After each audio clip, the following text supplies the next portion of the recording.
Hello, this is Andrew Perkins, and this is part 6 in creating a blog using the Cakephp framework. In this video we will learn how to edit posts, and I will be covering the form helpers methods in a little more detail. We'll be covering a lot of ground here, and I only have 10 minutes, so I'll be moving fairly quickly. Under app, under controllers, open up posts_controller.php. We'll create a new action. Our action will be called edit. It'll receive one argument, and that'll be the ID of the post that we would like to edit. Our edit action will work very similar to our view and our add action combined. So this video does require that you understand how to use the post model's read and save methods. You should understand how this data works, how the session component's setFlash method works, and how the controller's redirect method works. I will not be covering those in this video, so if those are unfamiliar to you, please refer to my previous videos and then come back to this one. So what we need to do first is start with an if statement, and we'll check if this data is empty. If this data is empty, that means the form has not been submitted, so we'll want to pre-populate that form with the post that we want to edit's values. So we do that by setting this data equal to the post model's read method, and we want it to return all of the fields, and we want to find the post with this corresponding ID. So now when we run the read method, it'll find this post and set all of its values to this data, and that will pre-populate the form with all of the post values so that we can edit that post. We'll now want to use an else clause here. The else is meaning if the form has been submitted, this data is not empty, then that means someone is updating the post and we need to resave that data to the database. So we'll use an if statement, and we'll say if this post save, and we pass it this data. So we're calling the post model save method, and we're resaving the data, and then we're using an if statement to check whether or not it was successful. If the save was successful, we're going to use the session method's setFlash method to send a success message to the user. So we'll say the post has been updated, and then we're going to use the controller's redirect method to redirect the user to the view action so that they can view their newly edited post. So we'll say redirect to the view action, and remember the view action requires that we pass it the ID of the post that we want to view.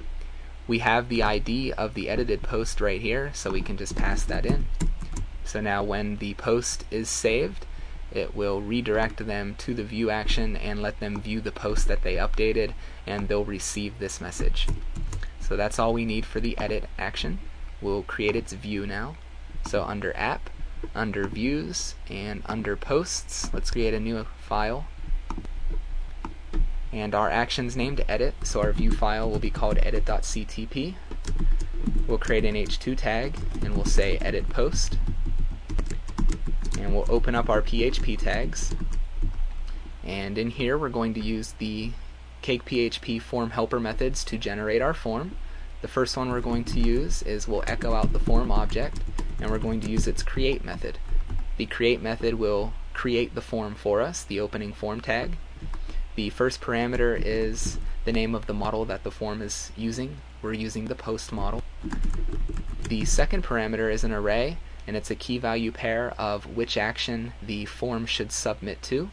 We want this form to submit to our edit action, which we just created.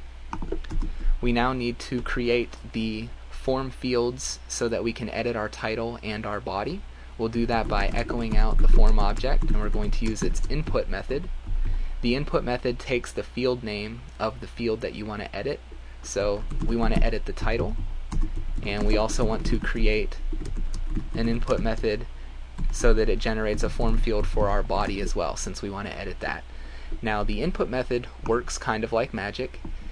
It knows to generate the appropriate type of form field based on the field name's database type. So let's go to our database, and I'm looking at our posts database structure here. So if you look at the title, you'll see that it's a varchar. And if you look at the body, you'll see that its type is a text. So when we use our input method, Cakephp knows that the title is a varchar, so it'll automatically generate a text input field for the title. Similarly, when we call the input method for the body field, it knows that the body field is a text type in the database, and it'll generate a text area. So the form objects input methods are very dynamic, and they're very useful for generating the appropriate type of form field without you having to specify it. But in some cases, you may have to specify the form field's type, and we're going to do that next. We need to create a hidden form field, and that needs to include the current post's ID so that when we submit the form, it knows that it's updating a post rather than creating a new one. So we'll echo out the form object, and we're going to use the input method again, but this time it's for our ID field.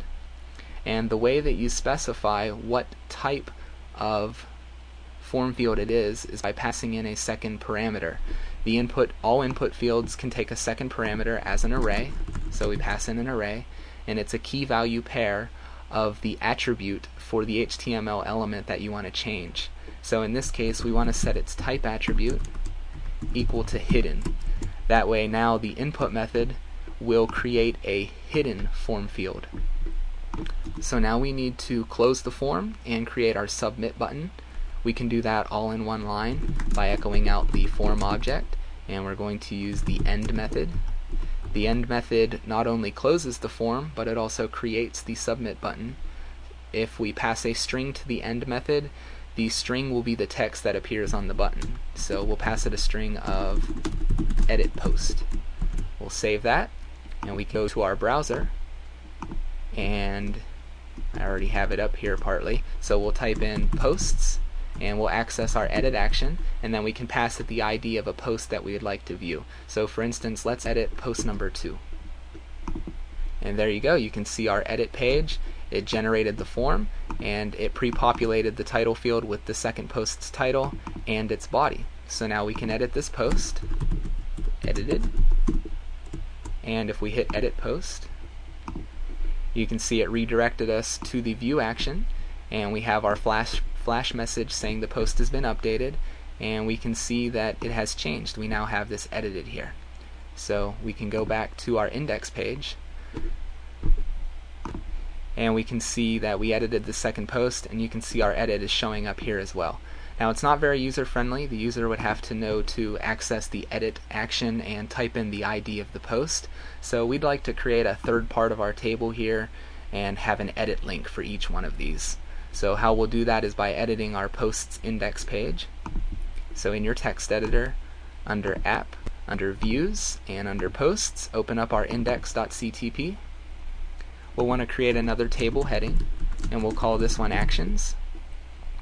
And we'll want to create a third table data row for the actions section. So we'll create a TD tag, and what we want to do is create an edit link. We already know how to use the HTML link method, so we'll open up our PHP tags, echo out the HTML object, and we're going to use its link method. And we want the link text to be edit, and we want to link to the edit action, and we need to pass to it the current post's ID.